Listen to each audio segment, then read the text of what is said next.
আমার দল তো আমাকে বহিষ্কারই করে দিয়েছে। আমার দল বলে তো আর কিছু না, এটা তারেক রহমান সাহেবের দল।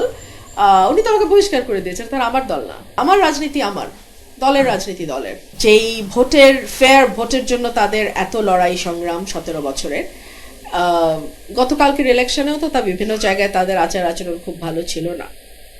হ্যাঁ, আওয়ামী লীগের ছায়া তো কিছু কিছু এখনই দেখতে পাচ্ছি। কুৎসিত মন্তব্য করেছে বিএনপির পদধারী নেতারা। আমি তাদের কাছেও কৃতজ্ঞ, কারণ তারা যদি এতটা কদর্য আচরণ না করত তাহলে হয়তো আমি এত ভোটের ব্যবধানে জিততাম না। তাদের সমস্ত অন্যায়, অবিচার, অকৃতজ্ঞতা সবকিছুর জবাব দিয়ে দিয়েছে। যারাই ভালো ফলাফল করেছে, দল হোক ব্যক্তি হোক, যারাই ভালো ফলাফল করেছে, ডেফিনেটলি তাদের প্রতি আমার শুভেচ্ছা থাকবে এবং আশা করব প্রত্যেকেই তার অবস্থান থেকে তার শপথ অনুযায়ী তার যে দায়িত্ব এবং কর্তব্য সেটা তারা পালন করবে। ঘরের মেয়ে, আমি তো ঘরের মেয়ে হলাম ব্রাহ্মণবাড়িয়ার, আমি তো ঘরেই আছি।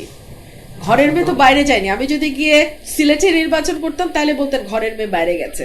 আমি ব্রাহ্মণবাড়িয়ার মেয়ে, আমি তো ব্রাহ্মণবাড়িয়াতেই আছি।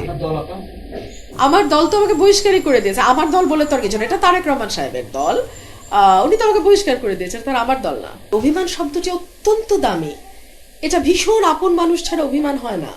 বিরক্তি থাকতে পারে, অসন্তুষ্ট থাকতে পারে, অভিমান কেন থাকবে? অভিমান খুব দামি শব্দ, এটা যেখানে সেখানে ব্যবহার করা যায় না।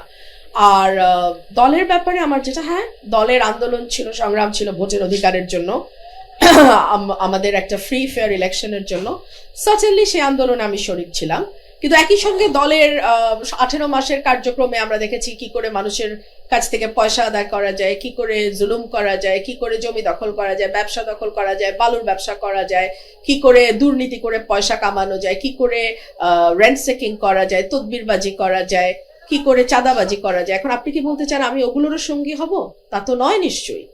সিম্পল, আমার রাজনীতি আমার দলের রাজনীতি দলের। আমি আশা করব তারা 2001 থেকে 2006 যে ভুলগুলো করেছে তার রিপিটেশন তাদের হবে না। গত 1.5 বছর তারা মানুষের উপরে যে এরকম একটা মানে নানান রকম ভাবে মানুষকে তারা বিরক্ত করেছে, সেইটার পুনরাবৃত্তি হবে না, এইটুকুই আমার আশা থাকবে।